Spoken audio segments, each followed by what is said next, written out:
Better tackling. I mean, that was the first thing we talked about at halftime. It's just, we missed some, really poor tackles. I mean, it started really strong. Felt like it was going to be, felt like it should have been probably a 28-0 game at the end of the first quarter. I mean, they have negative 2 yards, I think, offense at the end of one, and we have 202, and it's 14 to 7. There were some things that we did, I think, uncharacteristically that created some short fields, but we just didn't play very good and respond in some of those situations. There were, 3 or 4 just, kind of bad mental errors, communication things that happened in the course of that game that we really hadn't seen. I mean, we have MAs and stuff, everybody does, but that put us in some bad situations. So, but the biggest thing is just tackling. And the fundamental piece doesn't change as far as just guys being able to get off blocks and get guys down in space. And we thought their running back was a really good running back going into the game. I mean, he was averaging 5.5 a carry. They just hadn't run the ball much. And, he popped on the one long run where we have, 4 guys that have an opportunity. But the positive from it was, we played really hard. That same play, we got them down. We had another one where CJ had great effort and got a punch out, and on that play we ended up holding the field goal, which ended up being a big difference in that game. So I agree with Coach. It was good to see us respond and win a game where we had to make a play, and obviously a huge play by Isaiah there at the end. Just so proud of him and how far he's come in the last year, and just collectively our guys rising up and not letting the moment be too big, not panicking. I thought we stayed poised from that standpoint. We just didn't tackle very well. And so in a game like this week where we're going to have to play in space, they're going to tempo us, they're going to throw a lot of, screens, perimeter plays, and then run the ball and then try to get us tired and throw it over our head. Like we're going to have to be able to tackle in space. I mean, that piece of football hasn't changed. So. What went into slowing down McCaffrey to what you guys were able to hold him to and just the guys that were involved with that?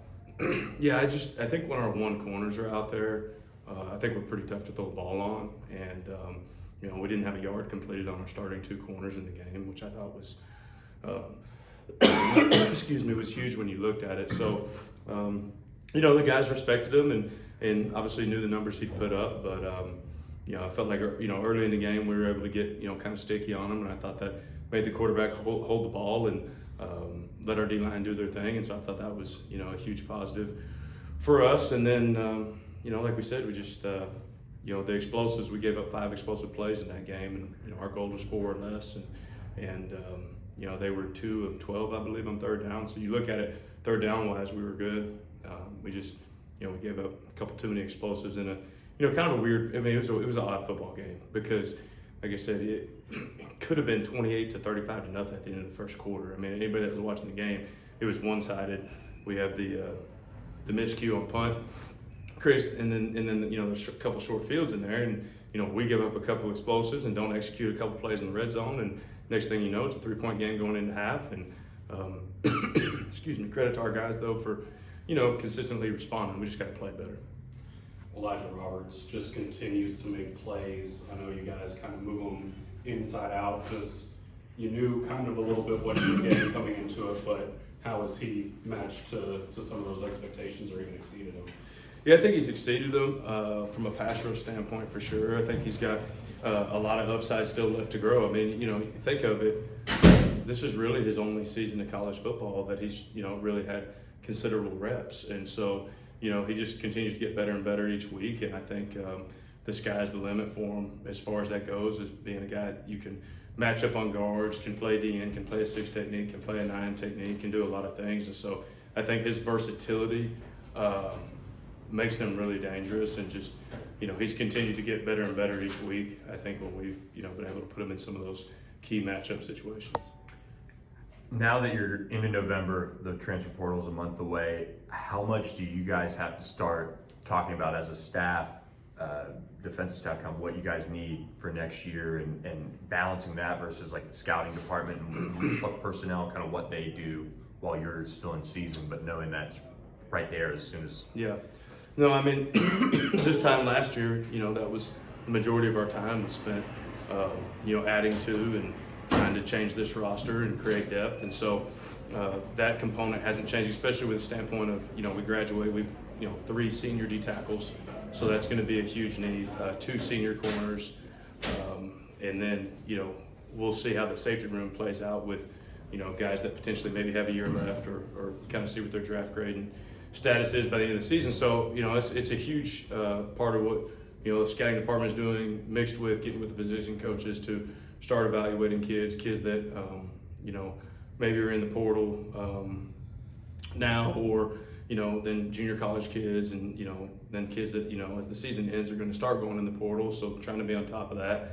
So it makes it for a hectic, time of the season from that standpoint. But our primary focus, number one, is playing a good football game, against a really good offense this week, which is, the top offense in our conference from, yards right now, and that's North Texas. So. And you hit on it a little bit, just what stands out about their offense and what they have been able to do to move the ball really well. Yeah, I think one, they've got playmakers at every level, starting with the quarterback position. 2 quarterbacks that can really run. Obviously, we know who the primary guy is, but guys that can extend plays with their feet, have the ability to run the football, both throw the ball really well. And then when you go on the outside, I think their speed at receiver, I think it's the best group of receivers that we've played since Oklahoma, which, you think about it, that's including TCU. I think these guys are better talent-wise in what they do schematically with them. So the speed of the receivers, their running backs are downhill, run the ball really hard. I think their O-line's a good pass run blocking crew and can pass set for what they ask them to do. And then just the tempo and the pace that they play with too. So you couple, athletes in space and playing fast, and that creates a lot of problems for defense for sure. Any injuries and Isaiah battling through, his whatever it was at the end of last game, just kind of. Yeah, he'll be good to go.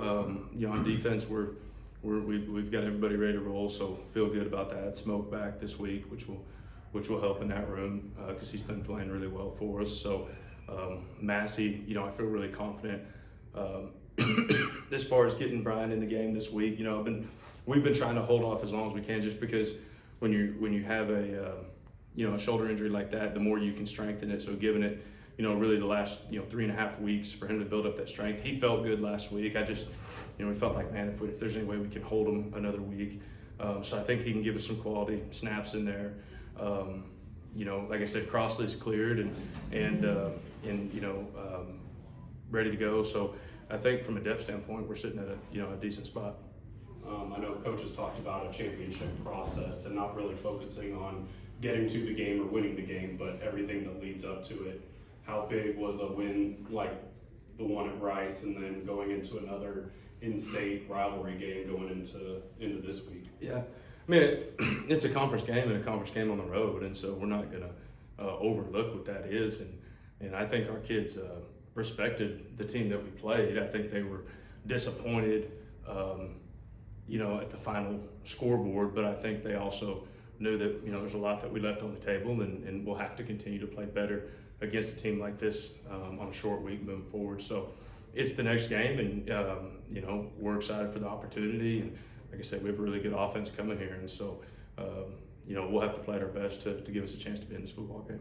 Does an 8:00 kick change anything in terms of what you guys are able to talk about or do on game day, so to speak?